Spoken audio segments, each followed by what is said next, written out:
बहुत मज़ेदार पति पत्नी चुटकुला नाच गीत नकटा झूमर लेके आई हूँ। आप लोग सुनिएगा ज़रूर। आप लोग के अच्छा लगे तो वीडियो के लाइक, चैनल के सब्सक्राइब ज़रूर कीजिएगा। आप लोग के दिल से धन्यवाद।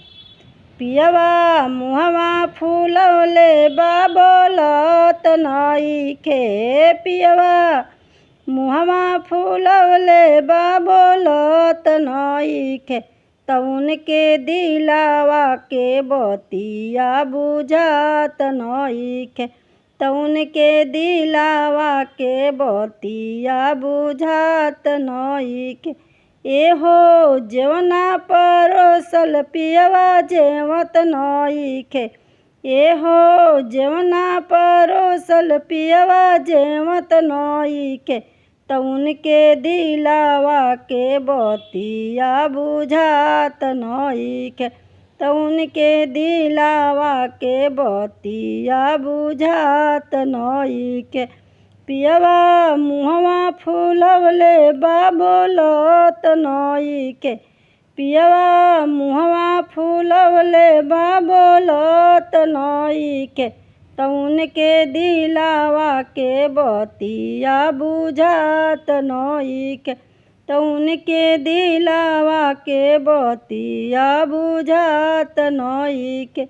एहो पनिया भरावल पियवा पियत नइखे, एहो पनिया भरावल पियवा पियत नइखे, तउन के दिलावा के बतिया बुझात नइखे, तउन के दिलावा के बतिया बुझात नइखे।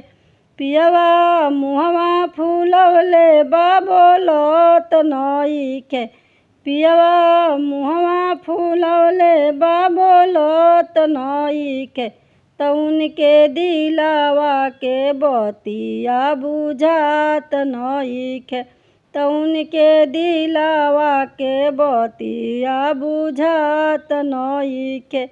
एहो सेजिया लगावल पियवा सोवत नइखे, एहो सेजिया लगावल पियवा सोवत नइखे, तउन कर दिलावा के बतिया बुझात नइखे, तउन के दिलावा के बतिया बुझात नइखे।